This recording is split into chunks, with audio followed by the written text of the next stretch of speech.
और एक बड़ी खबर आपको बता दें, यूक्रेनी सेना के बंकरों पर रूस का ड्रोन से हमला। जान बचाने के लिए भागते दिखे यूक्रेनी जवान।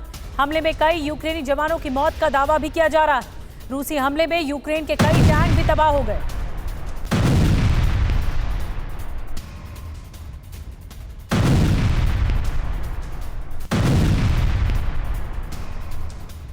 एक और ब्रेकिंग न्यूज आपको बता दें, ब्लैक सी में नेवल हेडक्वार्टर्स पर हमले को लेकर रूस का बड़ा आरोप भी सामने आया है।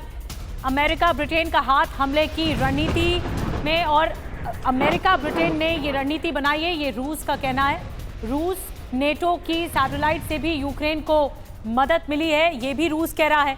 अमेरिका ब्रिटेन के प्लान के मुताबिक हमला किया गया है। रूसी विदेश विभाग की प्रवक्ता ज़खारोफ का दावा सामने आया है।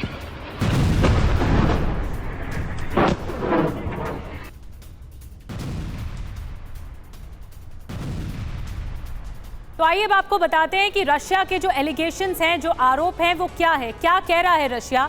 यूक्रेन के मिशन क्रीमिया में क्या अमेरिका और ब्रिटेन सहयोग कर रहे हैं? क्या यूक्रेन अमेरिका और ब्रिटेन के बनाए प्लान के मुताबिक ब्लैक सी में रूसी नेवल बेस और क्रीमिया और सेवास्तोपोल पर हमले कर रहा है? आइए देखते हैं रूस ने बीते शुक्रवार को नेवल हेडक्वार्टर पर हुए हमले को लेकर क्या कुछ कहा है। बिग वॉल के जरिए बड़ी डिटेल बताते हैं। यूक्रेन का मिशन है, क्या वो एटमी वॉर करवाएगा? बड़ी बात क्या है कि क्रीमिया हमले पर रूस का अमेरिका ब्रिटेन पर आरोप। रूस क्या कह रहा है? हमले के लिए अमेरिका ब्रिटेन ने रणनीति बनाई है, ये कहा जा रहा है। नेवल हेडक्वार्टर पर हमले में अमेरिका ब्रिटेन से मदद मिल रही है यूक्रेन को, ये भी कहा गया। और बीते शुक्रवार को नेवल हेडक्वार्टर पर हमला हुआ था और इसी हमले में जो मदद मिली है यूक्रेन को, वो अमेरिका ब्रिटेन की तरफ से मिली है। क्रीमिया में हमले में नेटो के सैटेलाइट से भी मदद मिल रही है। पश्चिमी देशों के खुफिया संसाधनों का भी इस्तेमाल इस नेवल अटैक में हुआ था।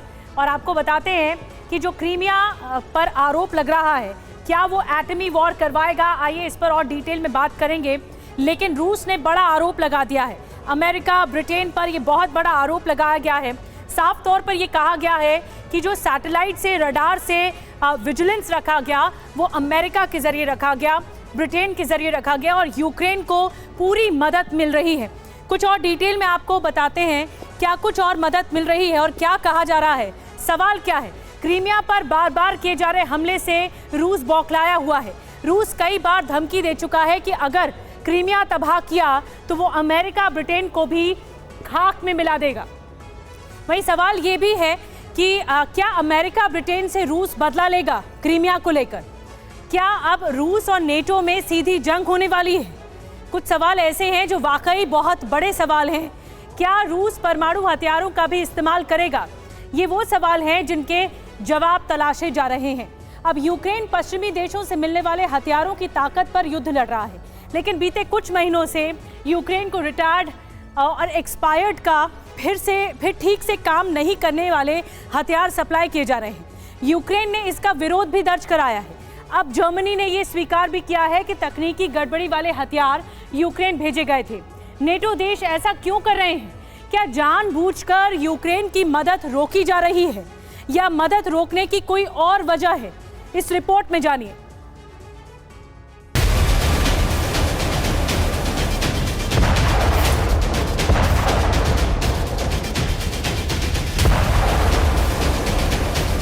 रणभूमि में आते ही यूक्रेन के हथियार आग का गोला बन जाते हैं।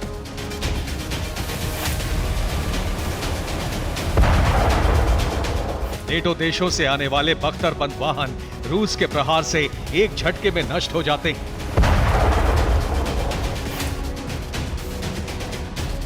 नेटो के 31 देश क्या मिलकर भी रूस की फायर पावर का सामना नहीं कर पा रहे हैं, या मामला कुछ और है?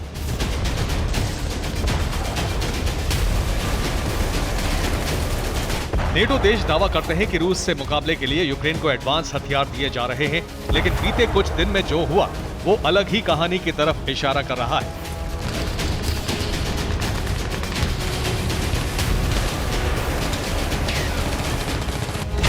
सितंबर में डेनमार्क ने यूक्रेन को 20 लेपर्ड 1A5 टैंक दिए। 20 में से 12 टैंकों में तकनीकी खामी निकली। इन टैंकों की मरम्मत करने के लिए यूक्रेनी सेना को खर्च करना पड़ा।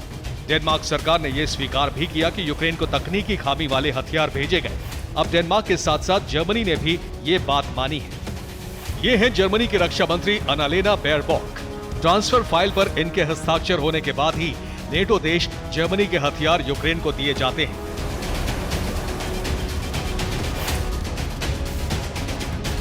अब जर्मनी ने माना है कि यूक्रेन को दिए गए हथियार रिटायर्ड थे। जर्मनी की रक्षा मंत्री ने कहा है कि यूक्रेन को दिए गए लेपर्ड टैंक पुराने हो चुके थे, दिए गए कुछ हथियार ठीक से काम नहीं कर रहे थे, कुछ हथियार रिटायर हो चुके थे। यूक्रेन की सेना ठीक से काम नहीं करने वाले पुराने हो चुके इन्हीं हथियारों से जंग लड़ रही है और उसे भारी नुकसान उठाना पड़ रहा है।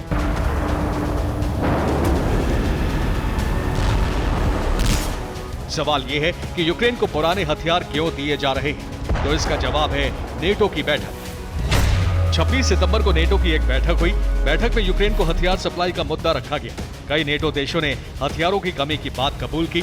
कई देशों ने कहा कि उनके पास आत्मरक्षा के लिए भी कम हथियार बचे हैं। अमेरिका की सालाना गोला उत्पादन क्षमता से ज्यादा बारूद यूक्रेन 15 दिन में इस्तेमाल कर रहा है। परंपरागत हथियारों की बहुत बड़े पैमाने पर कमी है। अगर यूक्रेन को एडवांस हथियार दिए गए तो कई नेटो देशों की राष्ट्रीय सुरक्षा खतरे में आ जाएगी।